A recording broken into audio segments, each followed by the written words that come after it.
হ্যাঁ মাম্মা, আমি মাছ কাটছি। তুমি কি খাবা? তা আসো, খেয়ে যাও। রান্না করার পর খাবা? আচ্ছা ঠিক আছে। রান্নাটা আমার হয়ে গেল। এখানে আলু দিয়ে আর ট্যাংরা মাছ দিয়ে ঝোল রান্না করলাম। অমিরে বললাম কি একটু ধনেপাতাটা দিয়ে যাও, ও মনে হয় ভুলে গেছে। মাছে লবণ হলুদ মাখিয়ে নিয়েছি। এটা হলো ট্যাংরা মাছ। এখানে আলু কেটে নিয়েছি।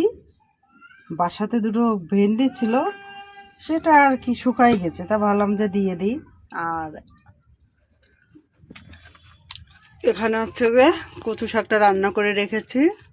আর এই যে তেল গরম হচ্ছে, তেলটা গরম হতে লাগুক। তেল গরম হয়ে গেছে, মাছগুলো ভাজতে দিয়ে দেব।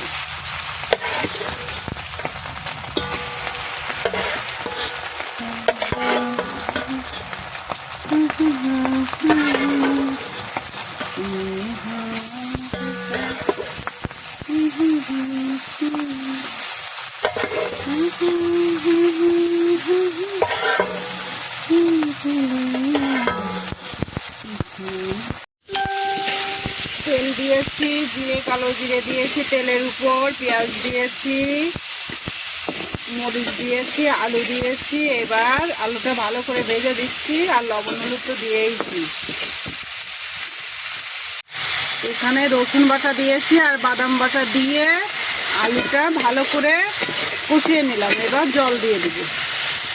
এই যে লাল লাল করে ভেজে রেখেছিলাম মাছগুলো, এবার ঝোলের ভিতর দিয়ে দিলাম।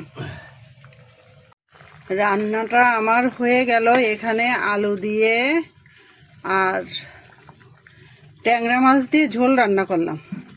অমিরে বললাম কি একটু ধনেপাতাটা দিয়ে যাও, ও মনে হয় ভুলে গেছে। আজকে এইগুলা কাটে আজকে রান্না করব, নষ্ট হয়ে যাচ্ছে তো সেই জন্য। অনেক সুন্দর কচু শাক হয়েছিল, কিন্তু হয়েছে এই যে এটাতে মরে যাচ্ছে, ওটাতে মরে যাচ্ছে। শীতের দিনে মনে হয় কচু শাক ভালো হয় না, বর্ষাকালে খুব ভালো হয়। তা আজকে কচু শাকগুলো কাটবো। এটা কি শাক বলেন তো? কচু শাক। আজকে এই কচু শাক রান্না করছি ইলিশ মাছের কাঁটা দিয়ে, তাও ইলিশ মাছের কাঁটা নামে। তাহলে সবাই ভালো থাকেন, নমস্কার।